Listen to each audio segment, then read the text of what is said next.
The Department of Arts and Culture, working with this agency, the South African Heritage Resource Agency, will unveil a memorial for one of the unsung heroines, Mrs Magrieta Jantjies in Upington, as part of Women's Month celebrations. Mrs Magrieta Jantjies is being honored for her role in promoting the Ngu language. Ouma Griet, as she was affectionately known, was a Khoisan and one of the last to speak the language fluently. Ngu has been displaced with Afrikaans and Nama by the current Khoisan generation. The Ngu language is listed as one of the critically endangered languages in the world by UNESCO.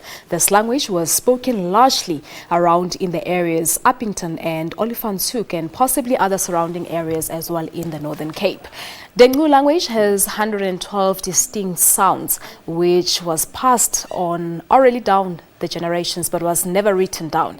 It is one of the biggest speech sounds inventories in the world with more than 45 click sounds. We joined once again by a reporter in the Northern Cape, Ulrich. Ulrich, good morning to you and welcome to Morning Live. I do know that you are joined by the Northern Cape Premier Sylvia Lucas. Hi, good morning Palesa, and welcome again to Upington. Of course, Upington is located in the David Kruiper, the newly established David Kruiper municipality. Of course, also situated in the Green Kalahari, which is a traditional stronghold of the Khoisan people. And one of the Khoisan people in the Northern Cape, the late Magrieta Jantjies, is being honored today. A tombstone for her has been unveiled because of her efforts in preserving the Ngu language. As you said, critically endangered. She was the last one of 5 remaining people who could speak the language. There are now only 4 left who can speak the language. But to talk to us a bit more about this is Sylvia Lucas, the Northern Cape Premier. Premier, in terms of the efforts to preserve this language, what is the provincial government, how are you assisting? Good morning, Ulrich. Yes. In terms of making sure that we preserve the language, we are working closely with the I will say newly crowned traditional leader, the Queen of the Nanqea House. That is one of the few people, especially in Upington, that can still speak the Ngu language. So we are working with them together with the David Kruiper municipality to make sure that we do have a record of this almost extinct language, so that the people of this province, and especially the Bushman people, because they regard it as their language, so that they will know that there is a preservation of their language, but there's also support for those that really want to see the language preserved. And that is why we are working, and we have also pledged our support to anyone that really want to work together with us to make sure that this language is not really extinct in the end. There's also a school that's in the process of being established, being built. Just a month ago, some land were donated by the local municipality for that purpose. Definitely. And together, the land was donated by David Kruiper municipality, but already before, at her home, the Queen of the Nanqea, she actually taught the children, and we could hear this morning one of her learners in less than 2 years fluently read the language, which means we must really keep what we have in her. And that is the reason why the government at a local level decided to work with her to make sure that they get land, and from now on the departments will support them to make sure that, and also with donors, and we also want to bring in the South African Heritage Resources Association that is here, agency that is here. They, I'm sure, take note of the fact that we want to make sure that there is not a school per se, but a cultural center where people can learn the language but can also preserve the culture of the Bushman people. And we hope that that center will become a beacon of hope for the people of this area, especially in the David Kruiper and in the ZF Mkau district area.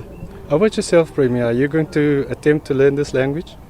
I know many Nama words, and I will really attempt to know a few Ngu words.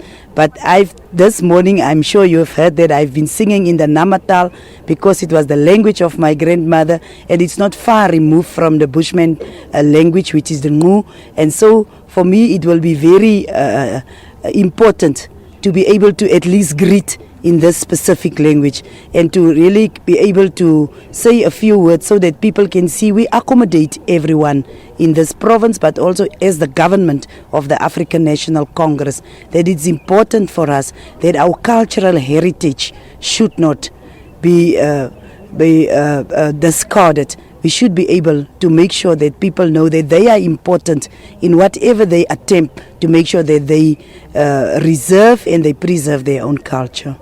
Madam Premier, then also this is also about unsung heroines of this area as well, in terms of developing women and strengthening women. If you want me to speak about the development of women, it will have to be a very, very long interview, because there are so many things that we are doing, but so many things that we still hope to be able to do, pending the resources. But just to say that what is very significant about what is happening today, and in all, I've been working in the Kalahari in Mir for 4 years, but what I have observed, it's especially the women that want to preserve the culture, the heritage and the language. If we speak about the new language, we speak about mothers, we speak about grandmothers. They are the ones that make sure that they at least have some way to make sure that people do speak the language, people do understand. I didn't hear once, since I started to work with them, people saying that the men made sure that they preserve the language.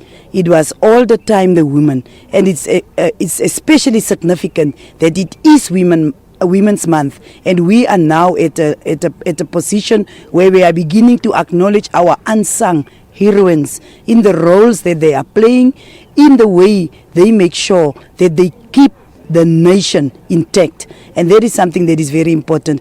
Like I said, to speak about women development, you will have to grant me my separate interview, because really we are trying to make sure that especially our women, it's not something that we take for granted, because a few years ago there was no way that women would be standing here as premiers.